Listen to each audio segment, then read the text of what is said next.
Hello, everyone.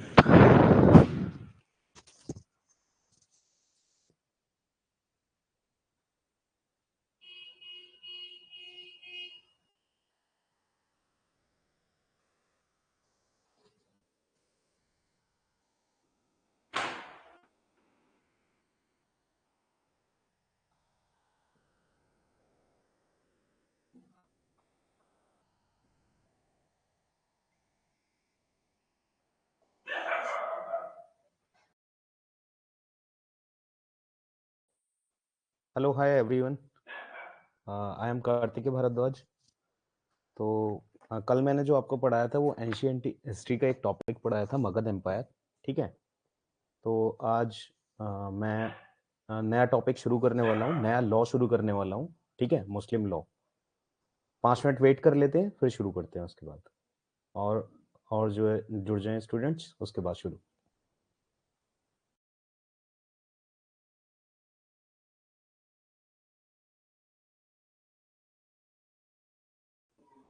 हाय अजीम। 2 minute wait कर लेते हैं, फिर उसके बाद शुरू करते हैं। आज मुस्लिम लॉ हम शुरू करेंगे। ठीक है। उसके बाद 2 मिनट वेट कर लेते हैं बस।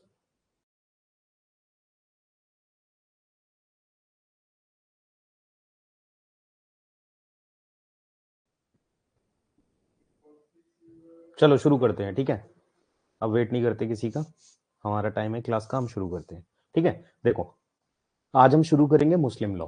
ठीक है। सबसे बड़ी बात मैं आपको बता देता हूँ, दो कस्टमरी लॉ होते हैं। हम जो दो कस्टमरी लॉ पढ़ते हैं, एक हिंदू लॉ पढ़ते हैं और एक मुस्लिम लॉ पढ़ते हैं। ठीक है। तो ये दोनों कस्टमरी लॉ हैं। आज हम मुस्लिम लॉ शुरू करेंगे। ठीक है, जिसमें मैं आपको बताऊंगा क्या क्या बताऊंगा। देखो, सबसे पहले तो सोर्सेज बताऊंगा मुस्लिम लॉ के। ठीक है। सोर्सेज बताने के बाद फिर उनके स्कूल्स बताऊंगा, कौन से स्कूल से शिया बिलोंग करते हैं, कौन से स्कूल से सुन्नी बिलोंग करते हैं। ठीक है। उसके बाद मैं आपको बताऊंगा कि मैरिज मैरिज के रूल्स क्या क्या होते हैं, कौन सी मैरिज वाइड होती है, मैरिज कौन सी वाइड होती है, कौन सी वैलिड होती है, कौन सी इरेगुलर होती है। ठीक है। डावर और मेहर के बारे में बताऊंगा। ठीक। बाद में। ठीक है। ये सारी चीजें बताऊंगा। तो शुरू करते हैं। अगर अगर नोट्स बनाने तो एक बार मुझे मैसेज कर दो अगर नोट्स बनाना चाहते हो तो, ताकि मैं फिर धीरे धीरे उसी तरीके से समझाऊं ताकि आप लोग लिख पाओ। ठीक है। अगर नोट्स नहीं बनाने हैं, अगर समझना है सिर्फ खाली, तो मुझे उस तरीके से बताओ ताकि मैं फिर कंटिन्यू चलता चलूं।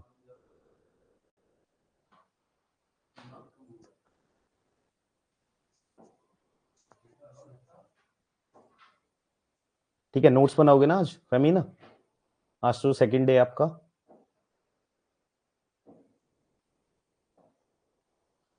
ठीक है। तो फिर एक काम करो, सबसे पहले हेडिंग डालो मुस्लिम लॉ।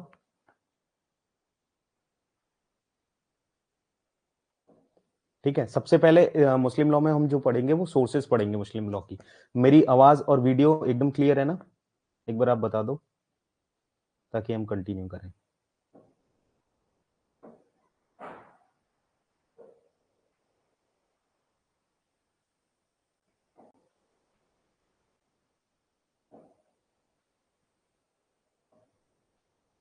ठीक है। सोर्सेज देखो, सबसे पहले अगर हम सोर्सेज की बात करते हैं तो सोर्सेज जो है, दो तरीके के सोर्सेज हम पढ़ते हैं मुस्लिम लॉ में। एक तो सबसे पहला है एंशियंट सोर्सेज और दूसरा है मॉडर्न सोर्सेज। हिस्ट्री की क्लास एक्चुअली कल मैंने मगध एम्पायर कंप्लीट कराया है, तो एक टॉपिक वो जो है एंशियंट हिस्ट्री का वो पूरा हो गया है। ठीक है। अब देखते हैं नेक्स्ट, आज आज ये मैं पढ़ा देता हूँ। जितना भी होता है कंप्लीट, एक बार मुस्लिम लॉ कंप्लीट करके फिर हम हिस्ट्री को दोबारा से कवर करेंगे। ठीक है। हिस्ट्री बहुत वाइड सिलेबस है, तो इसको इसलिए एक बार ये वो थोड़ा सा वो चल रहा था ना एंशियंट हिस्ट्री, तो इस वजह से मैंने आज ये थोड़ा सा इंटरेस्टिंग टॉपिक चूज किया है, तो ये मुस्लिम लॉ चूज किया है ताकि इसमें थोड़ा सा इंटरेस्ट बना रहे, आप लोगों को भी अच्छा लगे पढ़ने में। डेली डेली अगर हम हिस्ट्री पढ़ेंगे तो फिर आप लोग बोर हो जाओगे। ठीक है।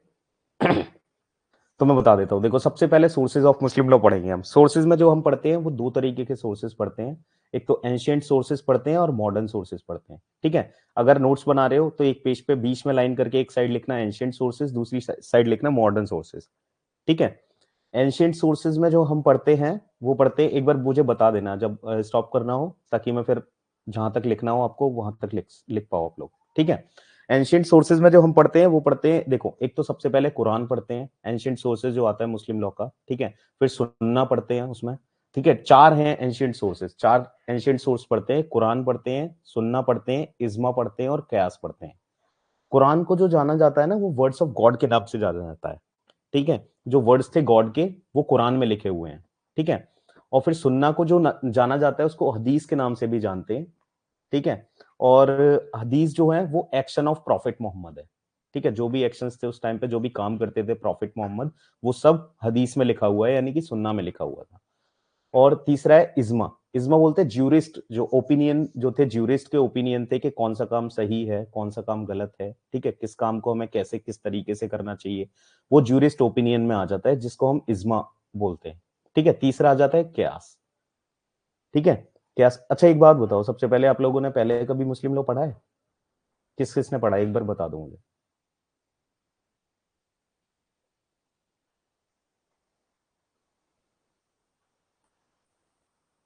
पहले पढ़ा है मुस्लिम लॉ या फर्स्ट टाइम है?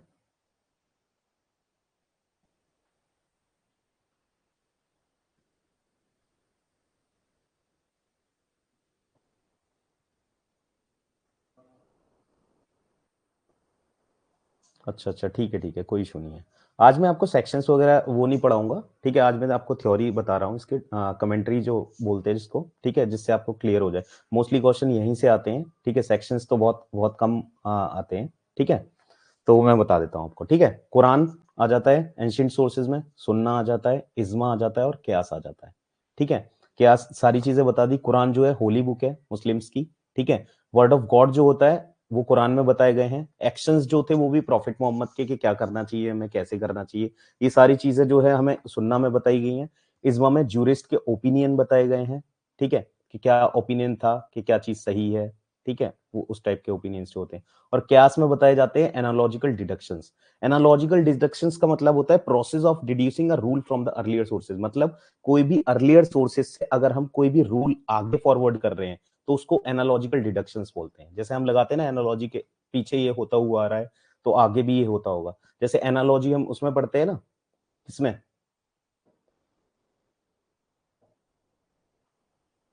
ठीक है। वो जो जैसे सीरीज वाले क्वेश्चंस होते हैं, जैसे एनालॉजी दो दो का स्क्वायर बनता हुआ आ रहा है, तो आगे भी यही होगा, ठीक है। तो वही एनालॉजी होता है, जो प्रीवियस सारे कामों से वो चीजें लेके आई जा रही हैं, वो आगे भी फॉलो होंगी, तो उनको एनालॉजिकल डिडक्शंस बोलते हैं, ठीक है। अब अगर मॉडर्न सोर्सेज पे आ जाते हैं, चार एंशियंट सोर्सेज थे, वो मैंने आपको क्लियर कर दिए, ठीक है। कुरान हो गया, सुन्ना हो गया, इज्मा हो गया और कयास हो गया। इसमें अगर कोई डाउट है तो एक बार मेरे को बता दो, हैंड रेस कर देना अगर किसी को भी कोई डाउट है तो,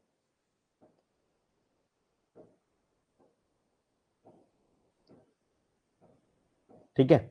चार ये एंशियंट सोर्सेज हो गए। अब मॉडर्न सोर्सेज पे आ जाते हैं, ठीक है। मॉडर्न सोर्सेज पे अगर हम बात करें, तो मॉडर्न सोर्सेज जो है वो भी चार तरीके के हैं, ठीक है। एक तो इस्ती हसन है, ठीक है, जिसको बोलते हैं ज्यूरिस्ट के प्रेफरेंस, ठीक है। और एक है इस्ती सलाह, जिसमें पब्लिक का इंटरेस्ट क्या था, कैसे था, ठीक है। और इस एक एक बोलते हैं इज्तेदारी, ठीक है, reason to deduce the law, को किस लॉ को बनाने का क्या रीजन है, इसको बोलते हैं इज्तेदारी, ठीक है।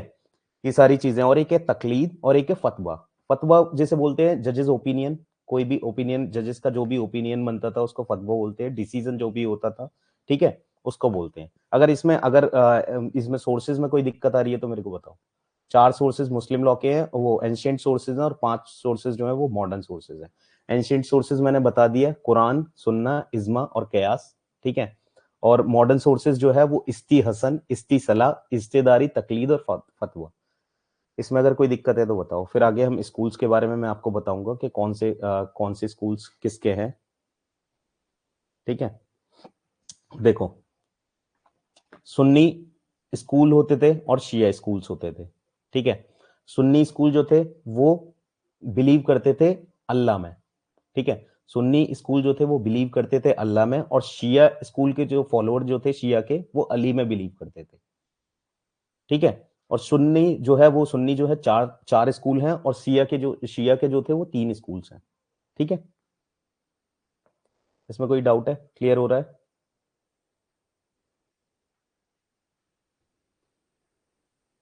ठीक है। देखो, चार स्कूल कौन कौन से थे? हनाफी, हनबल, शफी और मलिकी स्कूल, ठीक है, इसको मैंने शॉर्ट फॉर्म में कैसे याद रख किया हुआ है, HHMS। ठीक है, हनाफी, हनबल, मलिकी और शफी, ये चारों स्कूल जो थे ये प्रॉफिट मोहम्मद को फॉलो करते थे। ठीक है, और फॉलोअर थे, बिलीव करते थे अल्लाह में। ठीक है, और शिया जो थे वो प्रॉफिट मोहम्मद में बिलीव नहीं करते थे, वो अली में बिलीव करते थे। क्लियर है यहाँ तक? शिया के स्कूल बताऊंगा पहले, यहाँ तक बताओ।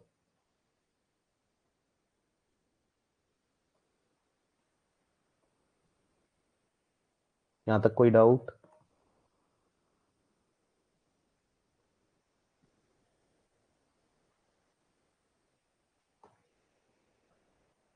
फेमिना क्या डाउट है, यस या फिर क्लियर है? ठीक है, अब देखो, शिया के जो स्कूल थे वो तीन स्कूल थे, एक तो इथाना अशारी स्कूल था, एक इस्माइली था और एक जैदी था। ठीक है, तीन स्कूल जो थे वो शिया के थे, इथाना अशारी, इथाना इस्माइली और जैदी। ठीक है, लिख लो ये, इस्माइली स्कूल, इथाना अशारी और जैदी। क्या डाउट है बताओ?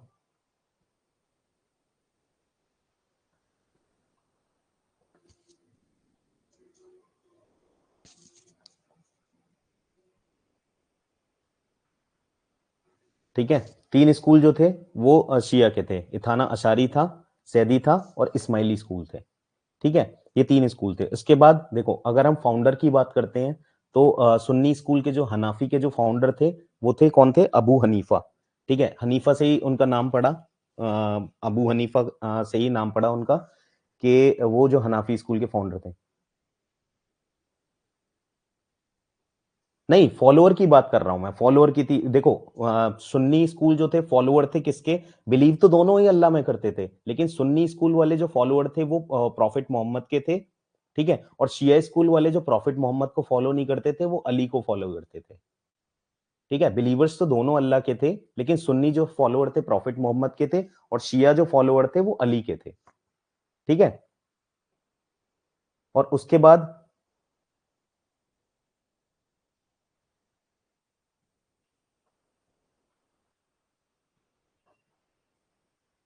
शिया स्कूल के, एक मिनट रुको मैं लिख देता हूं, पर ऐसे लिखूंगा तो यार टाइम लगेगा, एक मिनट में लिख देता हूं।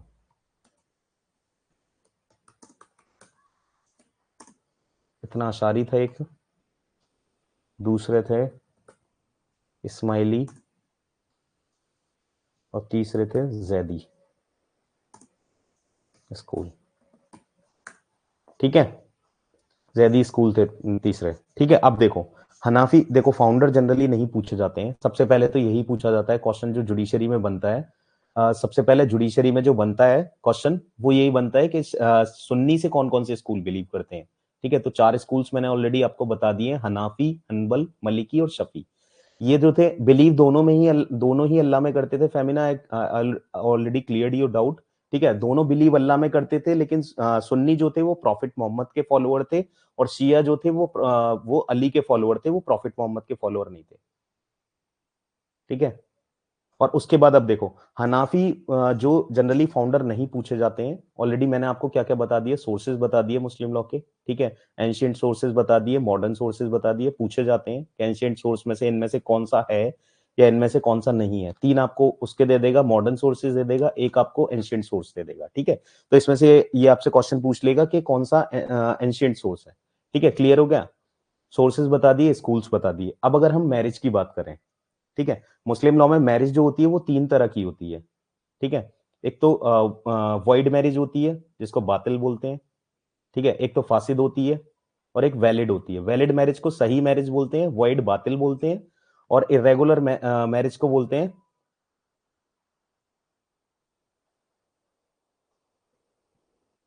ठीक है, ये तीन मैरिज होती हैं, वॉइड हो गई, वैलिड हो गई और इरेगुलर हो गई। वैलिड को बातिल बोलते हैं, वॉइड वॉइड को जो है उसको बोलते हैं फासिद। ठीक है, और एक इरेगुलर मैरिज होती है। ठीक है, इसमें देखो, अब मैं बता देता हूँ मैरिज के लिए जो इंपॉर्टेंट जो वो है, इंपॉर्टेंट कंडीशंस जो है वो क्या क्या होती हैं एक वैलिड मैरिज के लिए। ठीक है, सबसे पहले तो ऑफर होना चाहिए। ठीक है, और एक एक्सेप्टेंस होनी चाहिए। ऑफर को बोलते हैं इजाब और एक्सेप्टेंस को बोलते हैं कबूल। ठीक है, क्लियर है? ऑफर को बोलते हैं इजाब और एक्सेप्टेंस को बोलते हैं कबूल। और हाँ, एक कंडीशन सबसे बड़ी ये है कि वो सेम टाइम और सेम प्लेस पे होना चाहिए। ठीक है। आदित्य जी, आज मैं ना ये मुस्लिम लॉ का एक कॉन्सेप्ट बता रहा हूँ सारा कि क्या क्या होता है इसमें। ठीक है, कि सोर्सेज उसके और उसके मैरिज कितने टाइप्स की होती हैं। आज मैं मुस्लिम लॉ के सेक्शंस वगैरह नहीं बता रहा। ठीक है, तो ये होती है। ठीक है, और सबसे बड़ी बात देखो, सुन्नी में जो होता है प्रेजेंस ऑफ विटनेस होना चाहिए। ठीक है, कितने विटनेस होने चाहिए? 2 विटनेस होने चाहिए। अगर 2 मेल विटनेस नहीं है तो एक मेल और 2 फीमेल भी हो सकता है। ठीक है, और जो कि शिया में हमें कोई विटनेस की जरूरत नहीं होती है शादी में। ठीक है, मैरिज के टाइम पे। और जो सुन्नी में जो है वो 2 विटनेस हमें मैंडेटरी चाहिए ही चाहिए। और अगर 2 विटनेस मेल नहीं हो पाते हैं तो एक मेल और 2 फीमेल भी हो सकते हैं। क्लियर है? अब देखो इसकी कंडीशंस बता दी, जो ये मैंडेटरी कंडीशंस हैं वैलिड मैरिज के लिए। ठीक है, अब मैं बता देता हूं आपको कैपेसिटीज क्या होनी चाहिए। दो अगर पर्सन शादी कर रहे हैं तो मैरिज कर रहे हैं तो उनकी कैपेसिटीज क्या क्या होंगी। ठीक है, एक तो सबसे पहले तो मेजर होना चाहिए और साउंड माइंड होना चाहिए। ठीक है, साउंड माइंड होना चाहिए और मेजर होना चाहिए। दूसरा एज ऑफ पुबर्टी, अगर अगर फीमेल है तो एज ऑफ पुबर्टी को टच करती हुई होनी चाहिए। जो कि अगर एज ऑफ पुबर्टी की बात करें तो वो एज जो है वो 15 ईयर्स है। ठीक है, और उसके बाद में देखो एज ऑफ पुबर्टी को और बोलते हैं ख्यारुल बुलुग। ठीक है, एक टर्म यूज किया जाता है एज ऑफ पुबर्टी के लिए जिसको बोलते हैं ख्यारुल बुलुग। ठीक है, यहां तक कोई डाउट किसी को? सोर्सेज हो गए ऑलरेडी। ठीक है, और स्कूल्स हो गए। और मैंने कंडीशंस बता दी क्या क्या वैलिड कंडीशन होनी चाहिए, मैंडेटरी कंडीशन एक वैलिड मैरिज के लिए। ठीक है, वैलिड मैरिज के लिए मैंने कंडीशंस बता दी आपको, और उसके बाद कैपेसिटीज भी बता दी। मेजर होना चाहिए, साउंड माइंड होनी चाहिए, और जो फीमेल होनी चाहिए उसमें वो एज ऑफ पुबर्टी की होनी चाहिए जो कि 15 ईयर्स होता है। और एज ऑफ पुबर्टी के लिए एक टर्म यूज किया जाता है ख्यारुल बुलुग। ये इतनी बार क्वेश्चन पूछा गया है, जहां पे भी जिस भी स्टेट के जुडिशरी में ये मुस्लिम लॉ आता है उसमें ये 100% पूछा जाता है क्वेश्चन के what is meant by age of puberty. ठीक है, या तो एज पूछ लेगा आपसे कि कितने ईयर्स होती है, या फिर आपसे पूछ लेगा कि ये टर्म क्या यूज किया जाता है एज ऑफ पुबर्टी के लिए। ठीक है, तो वो टर्म जो यूज किया जाता है वो ख्यारुल बुलुग यूज किया जाता है। क्लियर है? अब देखो, सबसे इंपॉर्टेंट बात मैं इसमें आपको बता देता हूं। कुछ टर्म्स हैं जो कि रिलेशन प्रोहिबिशन के बारे में बात करते हैं कि किन किन रिलेशंस में शादी नहीं हो सकती है मुस्लिम्स की। ठीक है, वो देखो सबसे पहले तो बताते हैं नो पॉलीएंड्री, यानी कि एक वेमेन जो है एक मैन से ज्यादा एक टाइम पे शादी नहीं कर सकती है। ठीक है, तो पॉलीएंड्री जो है वो बैन है मुस्लिम लॉ में। अगर हम शादी कर रहे हैं तो नो पॉलीएंड्री होनी चाहिए। ठीक है, प्रोहिबिटेड रिलेशनशिप में नहीं होनी चाहिए। कंसेगनिटी, ठीक है, चार चार टर्म है। जो जो जिस जिस कंडीशन में अगर हम शादी करते हैं तो वो शादी जो है वो इरेगुलर हो जाती है। ठीक है, वॉइड हो जाती है, वॉइड हो जाती है। ठीक है, देखो सबसे पहली बात तो नो पॉलीएंड्री होना चाहिए कि एक वुमेन जो है एक टाइम पे एक मैन से ही शादी करेगी। दूसरी बात कंसैग्निटी हो जाती है, अफिनिटी हो जाती है, और एक फॉस्ट्रेज हो जाती है। ठीक है, तो ये देखो इसमें मैंने बता दिया, पॉलीएंड्री बता दिया। कंसैग्निटी का मतलब होता है कि ब्लड रिलेशन में किसी भी पर्सन से ब्लड रिलेशन में शादी नहीं हो सकती है। अगर वो शादी होती है तो वो वाइड हो जाती है। ठीक है, अब आ जाती है एफिनिटी। जैसे मैरिज में जो है वो जो है रिलेशन में शादी नहीं कर सकते। रिलेशन कितने करीबी नहीं होना चाहिए, जैसे मदर इन लॉ हो गई, सिस्टर इन लॉ हो गए, ये सारे एग्जाम्पल्स जो हैं ये इनमें शादी नहीं हो सकती है, ब्लड रिलेशन में आते हैं। ठीक है, तो ये एफिनिटी उसके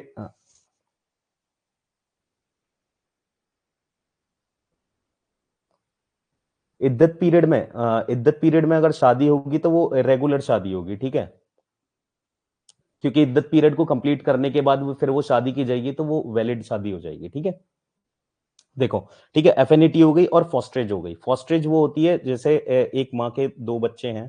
ठीक है, तो उनको वो फीड करती हैं। ठीक है, तो वो उन दोनों में शादी नहीं हो सकती है, वो फॉस्ट्रेज में आ जाता है। तो वो फॉस्ट्रेज में शादी नहीं हो सकती है। ठीक है, और अगर हम दूसरी बात करें, अब देखो इसमें बता देता हूँ। अब इद्दत पीरियड का टाइम अगर आपने बोला है तो इद्दत पीरियड का भी कॉन्सेप्ट पे मैं आऊंगा। इद्दत पीरियड के भी जितने भी रिलेटेड टर्म्स है वो सारे क्लियर करूंगा मैं। ठीक है, स्टेप बाई स्टेप चलते हैं। ठीक है, अब देखो सबसे पहली बात, अब अगर सुन्नी की मैरिज के बारे में बात करते हैं तो सुन्नी के लिए कितनी शादी जो वैलिड है, वो 4 वाइफ्स जो है वो वैलिड है। ठीक है, अगर आप 5वीं शादी करते हैं तो वो इरेगुलर हो जाएगी। ठीक है, इरेगुलर का मतलब ये है कि अगर आपको वो शादी वैलिड करनी है तो आपकी जो पहले वाली 4 वाइफ है उनमें से किसी एक को डाइवोर्स देना होगा। इद्दत पीरियड कंप्लीट करने के बाद आप दूसरी शादी कर सकते हैं, फिर वो वैलिड हो जाएगी। ठीक है, इसका मतलब ये है कि 4 शादी अगर आप करते हैं तो वो वैलिड रहेंगी, अगर आप 5वीं शादी करेंगे तो वो इरेगुलर हो जाएगी। ठीक है। शिया में देखिए सबसे बड़ी बात मैंने सुन्नी में जो बताई थी मैंने आपको बड़ी बात कि विटनेस रिक्वायर होते हैं, अगर विटनेस नहीं होंगे तो शादी भी नहीं होगी। ठीक है, नो विटनेस होगा, नो मैरिज होगी। ठीक है, अब उसके बाद में आ जाते हैं हम ड्यूरिंग इद्दत पीरियड शादी नहीं हो सकती है और डिफरेंट रिलीजन में भी शादी नहीं हो सकती है। ठीक है, ये बात क्लियर हुई, यहां तक कोई डाउट? ठीक है, अब आ जाते हैं, देखो टाइप्स ऑफ मैरिज पे आ जाते हैं। टाइप मैंने बताया था ना, तीन तरह की मैरिज होती है। एक तो वैलिड होती है जिसको सही बोलते हैं, एक फासिद होती है जिसको इरेगुलर बोलते हैं, एक बातिल होती है जिसको वॉइड बोलते हैं। ठीक है, ये क्लियर हो गई। वैलिड जो होती है वो सही होती है। सही की कंडीशन क्या है? अगर सारी कंडीशंस जो है एक वैलिड मैरिज की फुलफिल की जाती हैं तो वो शादी जो है वो वैलिड हो जाती है। क्लियर है? और उसके बाद अगर देखो फासिद, फासिद की इरेगुलर की कंडीशन क्या है? विदाउट विटनेस अगर कोई शादी होगी तो वो वैलिड, वो फासिद हो जाएगी। ठीक है, फिफ्थ वाइफ की जो शादी होगी वो इरेगुलर हो जाएगी। और ड्यूरिंग इद्दत पीरियड, देखो आपका क्वेश्चन आ गया, मैंने बताया था ना, अगर इद्दत पीरियड के ड्यूरेशन में अगर कोई भी शादी की जाएगी तो वो इरेगुलर हो जाएगी। ठीक है, अगर फायर वर्शिपर से कोई भी शादी करते हैं तो वो इरेगुलर हो जाएगी। अनलॉफुल कंजंक्शंस में जो शादी करते हैं तो वो भी इरेगुलर हो जाएगी। क्लियर है? ठीक है, यहां तक कोई डाउट? अजीम, नोट्स बनाने में कोई प्रॉब्लम? मुझे पता है मैं थोड़ा सा स्पीडी वे में जा रहा हूँ। अगर मुझसे बोलोगे अगर कहीं छूट गया होगा तो आई क्लियर यू, मैं क्लियर कर दूंगा। मुझे बता देना कि क्या चीज रह रही है, कहाँ पे क्या चीज रह रही है, तो मैं वो वापस से नरेट कर दूंगा जिससे आपको लिखने में कोई दिक्कत ना हो। ठीक है, एक बार मुझे क्लियर कर दो ताकि मैं आगे फिर क्लियर कर सकूं सारी चीजें। ठीक है, टाइप्स ऑफ मैरिज पे मैं बता दिया था। ठीक है, टाइप्स ऑफ मैरिज लिख लेना। Marriage are of three types. Marriage तीन प्रकार की होती है। एक तो वैलिड होती है जिसको सही बोलते हैं, एक फासिद होती है, इरेगुलर जिसको बोलते हैं, और एक बातिल होती है जिसको हम वॉइड बोलते हैं। ठीक है,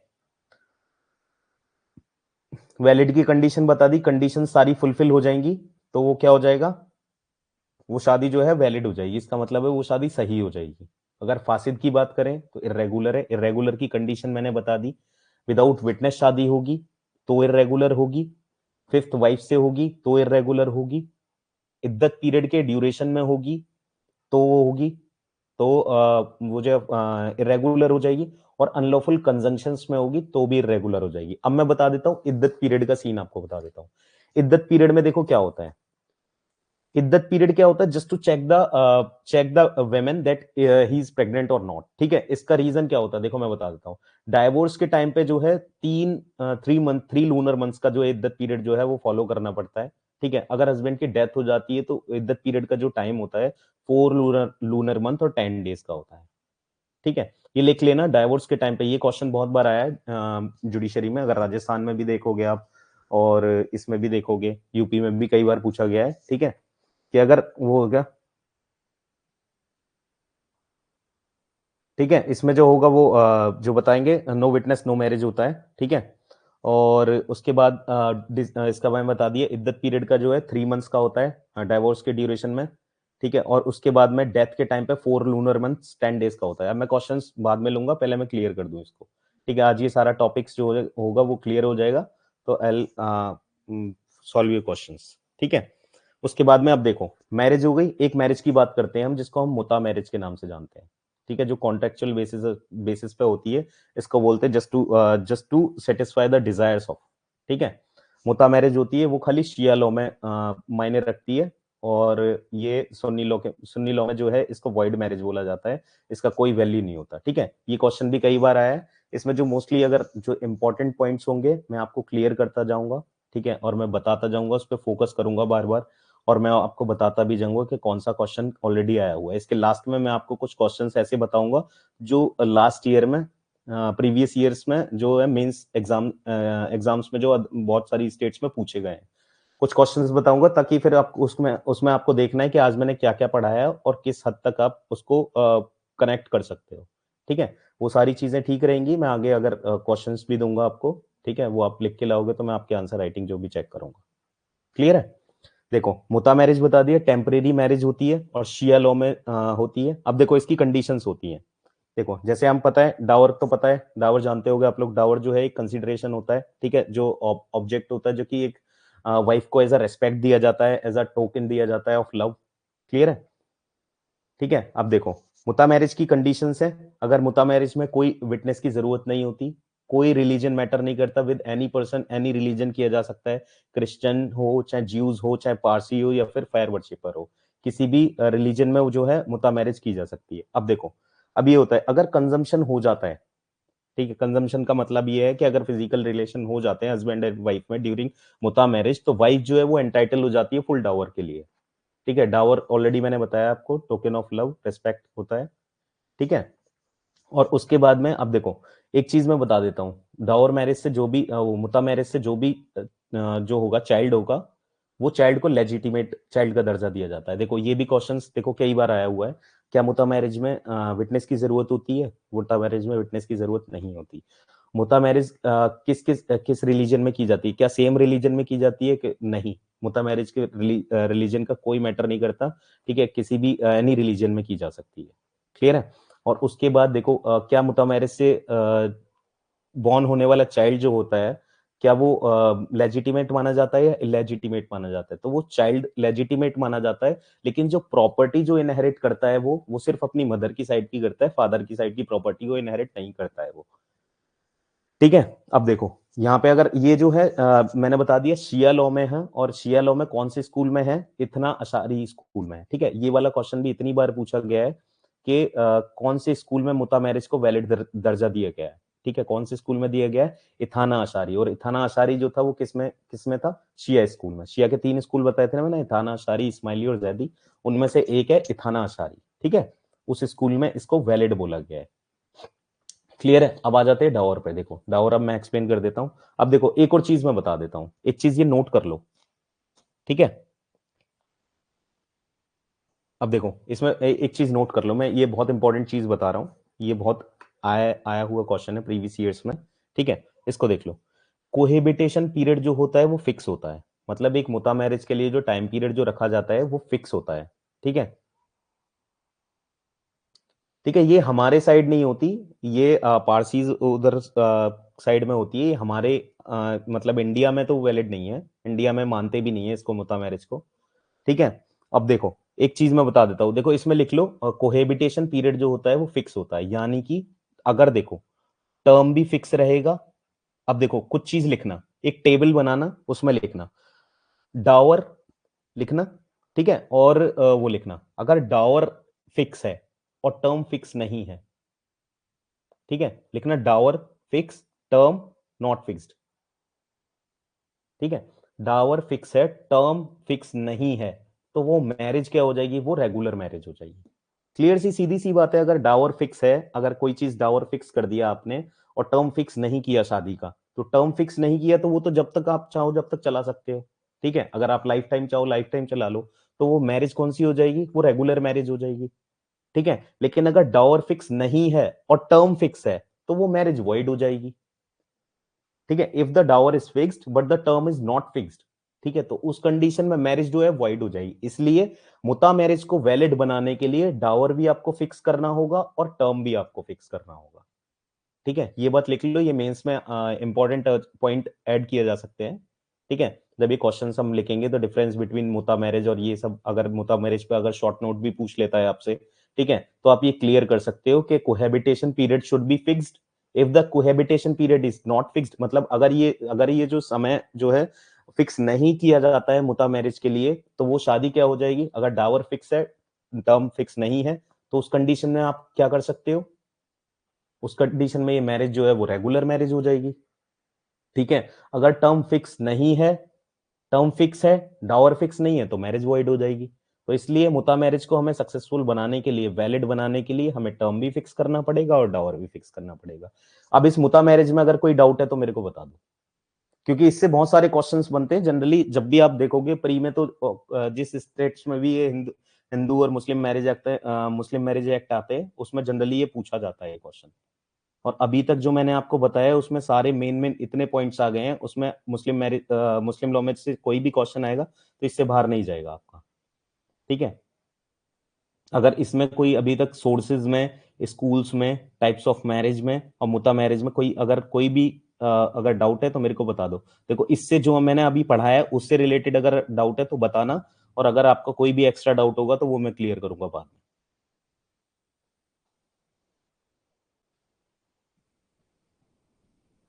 ठीक है, जस्ट लेट मी नो, मुझे एक बार बता दो अगर कोई डाउट है तो।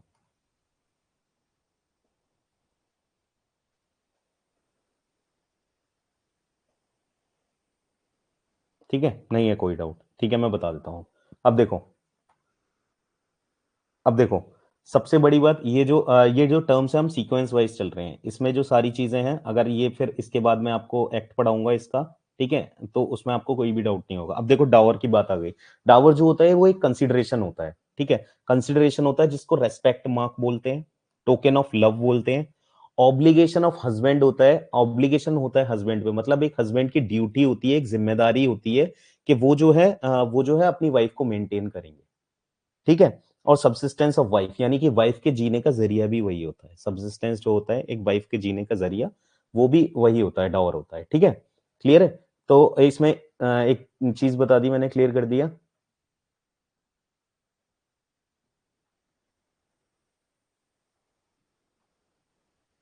एक minute, Femina I will clear your doubt, all doubt मैं क्लियर कर दूंगा एक बार मैं ये सारे टॉपिक्स खत्म करा दूं, ठीक है, क्योंकि मेरे पास टाइम जो होता है वो एक मतलब एक बहुत गिना चुना टाइम है, ठीक है। I will clear your doubt, don't worry, ठीक है, मैं बता दूंगा आपको सब। ठीक है, डावर और मेयर कंसिडरेशन मैंने बता दिया आपको, क्लियर कर दिया। और इसमें जो है देखो, डावर मैंने बता दिया, डावर के अगर पॉइंट्स नोट करने हैं तो लिख लो, ये क्या होता है, रेस्पेक्ट का मार्क होता है एक, ठीक है। और टोकन ऑफ लव, मतलब एक टोकन जो होता है ना, एक मान लो एक अमाउंट दे रहे हैं हम किसी को प्यार से, ठीक है, तो वो होता है, ठीक है। और ऑब्लिगेशन ऑन हस्बैंड, मतलब हस्बैंड के ऊपर एक जिम्मेदारी होती है, एक ड्यूटी होती है कि वो अपनी वाइफ को मेंटेन करके रखेंगे। सब्सिस्टेंस ऑफ वाइफ, वाइफ के जीने का एक जरिया होती है, ठीक है, ये होता है आपका डावर होता है, ठीक ठीक है। अब देखो, डावर जो होता है वो दो तरीके का होता है, ठीक है, क्लियर है, दो टाइप के डावर होता है, ठीक है। एक तो स्पेसिफाइड होता है जो कि डिसाइडेड होता है, और एक अनस्पेसिफाइड होता है जो डिसाइडेड नहीं होता है, क्लियर है। दो टाइप का डावर होता है, एक तो स्पेसिफाइड होता है और एक अनस्पेसिफाइड होता है, क्लियर है। स्पेसिफाइड डावर को जो हम बोलते हैं ना, वो बोलते हैं महरे मुजम, ठीक है। महरे मुजम बोलते हैं स्पेसिफाइड डावर को, और जो है महरे मिस्ल बोलते हैं, हम बोलते हैं जो अनस्पेसिफाइड होता है। स्पेसिफाइड तो एक डिसाइडेड डावर हो गया जो फिक्स होता है, ठीक है। अनस्पेसिफाइड का मतलब कोई फिक्स डावर नहीं है, जितना मर्जी चाहे दे सकते हैं, उसको बोलते हैं महरे मिस्ल, इसको बोलते हैं महरे मुजम, ठीक है। और स्पेसिफाइड डावर में भी दो तरीके के डावर होते हैं, एक तो प्रॉम्प्ट डावर होता है और एक डेफर्ड डावर होता है, ठीक है। दो तरीके के डावर होते हैं, प्रॉम्प्ट डावर होता है और एक डेफर्ड डावर होता है, ठीक है। देखो ये सारी चीजें मैं जो क्लियर कर रहा हूं ना, ये आपके सबके ये तो प्री के क्वेश्चंस है ही है, ठीक है। और इसके बाद जो मैंने अभी आपको बताया जैसे मुता मैरिज, देखो मैं अभी आपको एक क्वेश्चन बता देता हूँ। देखो अभी मैंने आप लोगों के लिए ना क्वेश्चन को सर्च करके रखे हुए थे, मैं आपको बताता हूँ कि ताकि मैं आपको बता दूं कि मुस्लिम लॉ में कैसे क्वेश्चन आते हैं मेंस में। देखो मुता मैरिज, देखो सबसे पहले ये दिल्ली जुडिशरी में आया है 2019 में। जो है 6 शॉर्ट नोट आई थी, उसमें से 5 शॉर्ट नोट करनी थी, ठीक है। एक तो इद्दत पीरियड हो गया, ठीक है, इद्दत पीरियड जो मैंने बता दी, just to check whether the woman is not pregnant, ये चेक करने के लिए जो है इद्दत पीरियड को फॉलो किया जाता है। और इद्दत पीरियड जो है हर चीज में अलग होता है, अगर डाइवोर्स ले रहे हैं तो अलग टाइम पीरियड होगा, और अगर हम वो ले रहे हैं तो, और अगर हस्बैंड की डेथ हो जाती है तो उस कंडीशन में एक अलग इद्दत पीरियड होगा, ठीक है, ये हो गया। और मुता मैरिज, डावर, पुवर्टी, इज्मा, ठीक है, ये सारी शॉर्ट नोट आई हैं, तो इसमें तो सारी चीजें मैंने आपको क्लियर कर दी। डावर पे भी हम लिख सकते हैं शॉर्ट नोट, ठीक है, ज्यादा बड़ा बड़ा नहीं लिखना होता, जब जब आप मुझे लिख के बताओगे तो आई चेक इट, अगर आप बहुत लेंदी लिखते हो तो मैं उसको बहुत क्रिस्प और शॉर्ट करके मैं आपको बताऊंगा कि कैसे लिखना पड़ेगा आपको, ठीक है। पुवर्टी भी बता दिया, ठीक है, मुता मैरिज भी बता दिया, मुता मैरिज पे तो बहुत इजीली आप सब लोग लिख सकते हो, ठीक है। अब देखो प्रॉम्प्ट डावर जो होता है, प्रॉम्प्ट डावर को बोलते हैं मुअज्जल, ठीक है, प्रॉम्प्ट डावर को बोलते हैं मुअज्जल, और डेफर्ड डावर को बोलते हैं मुअव्वजल, ठीक है। ये तो आप लोग तो जानते हो गए बोलने में, ठीक है, उर्दू में प्रोनाउंसिएशन मेरा एक बार को हो सकता है कि गलत हो, लेकिन मैं ट्राई ये करूंगा कि आपको बेस्ट से बेस्ट समझ में आ जाए, ठीक है। ठीक है। प्रॉम्प्ट डावर होता है जो देखो स्पेसिफाइड होता है और एक अनस्पेसिफाइड होता है। स्पेसिफाइड जो होता है ऑलरेडी डिसाइडेड होता है, जो होता है महरे मुजम जिसको बोलते हैं, और अनस्पेसिफाइड को बोलते हैं महरे मिस्ल। क्लियर है। और उसके बाद में देखो प्रॉम्प्ट डावर जो होता है, जो स्पेसिफाइड होता है, वो दो तरीके का होता है। ठीक है, जिसको बोलते हैं मुअज्जल और मुअव्वज्जल। ठीक है। डेफर्ड डावर जो होता है वो दो दो कंडीशन में लेते हैं। ठीक है, डिसोल्यूशन ऑफ मैरिज दोनों ही। एक डेफर्ड डावर जो होता है वो डिसोल्यूशन ऑफ मैरिज के टाइम पे लेते हैं, और वो कब लेते हैं, जब हस्बैंड की डेथ हो जाती है या फिर डाइवोर्स के टाइम पे। ठीक है। हाय जीतू एंड रोहित। अभी मैं ये मुस्लिम लॉ के जो कुछ कॉन्सेप्ट बता रहा हूँ, ठीक है, जिससे कि इजी हो जाए आप लोगों को मुस्लिम लॉ समझना। और इसमें क्या है, ये सारी कमेंट्रीज से, ये सारे पॉइंट से ना बहुत शॉर्ट नोट भी बन जाते हैं और बहुत क्वेश्चंस भी बन जाते हैं। तो इससे क्या है, ये आपके लिए बहुत ईजी रहेगा। तो अगर आप चाहो तो कंटिन्यू कर सकते हो क्लास। ठीक है। मुअज्जल हो गया और मुअव्वज्जल हो गया। मुअव्वज्जल मैंने बता दिया डिसोल्यूशन ऑफ मैरिज के टाइम पे दिया जाता है, या तो डेथ के टाइम पे हो जाए या डिवोर्स के टाइम पे हो जाए। ठीक है। और देखो अब इसके बाद में ये जो होता है मुअज्जल जो होता है वो immediate at the time of marriage दिया जाता है। ठीक है। या तो immediate at the time of marriage दिया जाएगा, या डिमांड ऑफ वाइफ ऑन और बिफोर कंज्यूमेशन। कंज्यूमेशन का मतलब जब फिजिकल रिलेशंस होते हैं, ठीक है, उसके बाद या तो डिमांड कर सकती है वाइफ कंज्यूमेशन। जी तो आप मैसेज कर दो जो भी आपको बोलना है, तो मैं क्लियर कर दूंगा। ठीक है। ठीक है। और ये जो होता है डिमांड ऑफ वाइफ ऑन और बिफोर कंज्यूमेशन भी हो सकता है, और immediately at the time of marriage भी हो सकता है। क्लियर है। अब देखो, अब ये आ जाता है, मैं बता देता हूं इसका जो लिमिट जो है उसकी डॉवर की, सुन्नी और शिया की। ठीक है। मिनिमम लिमिट जो है सुन्नी में 10 दिरहम्स है।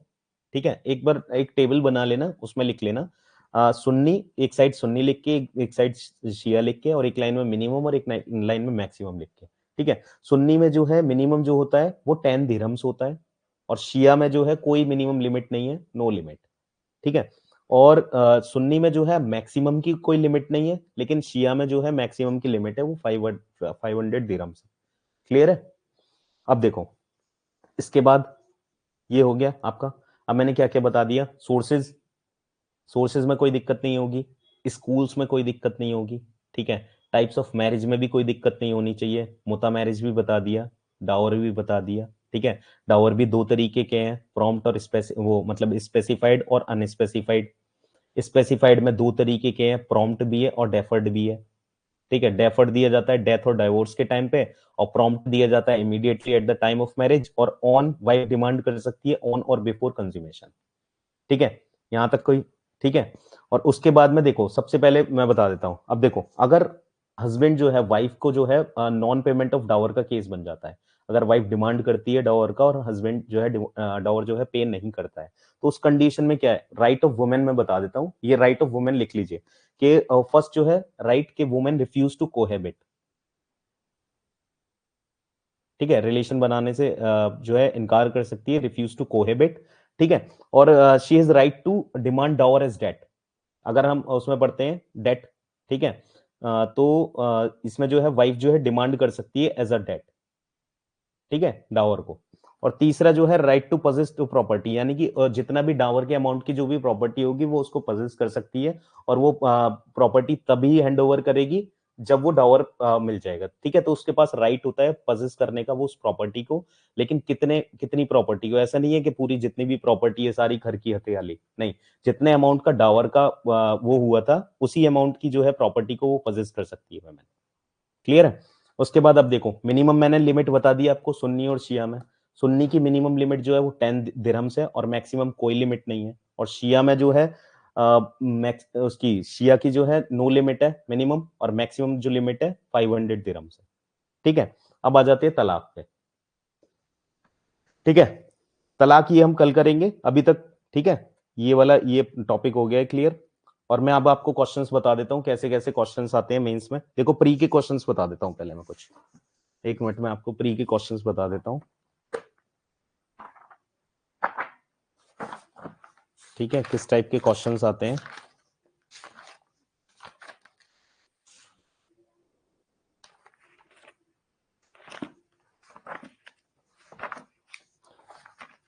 प्री के भी बता दूंगा और मेंस के भी किस टाइप के क्वेश्चन आते हैं। देखो मैरिज से तो आते हैं, ये तो पता ही है, मैरिज कॉन्ट्रैक्ट होती है।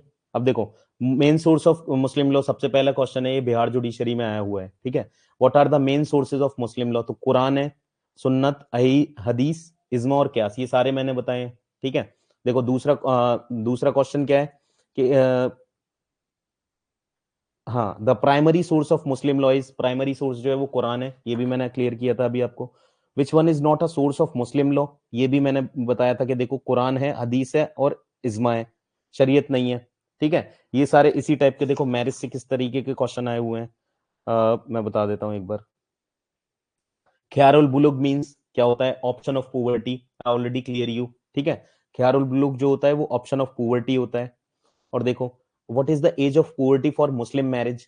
एज ऑफ पोवर्टी भी क्लियर करी है, 15 ईयर्स होती है, ठीक है। A Muslim marriage, male having already having 4 wifes has contracted a fifth marriage, this fifth marriage is, ये भी बताया है मैंने, क्या होती है? इरेगुलर होती है, ये भी बता दिया। विच of the following is absolute incapacity for marriage? देखो ये आगे कंडीशंस जो बताई थी मैंने कि किस किस कंडीशंस में जो है वैलिड वैलिड मैरिज नहीं होगी। तो देखो इसमें लिख रहा है which of the following is absolute incapacity for marriage?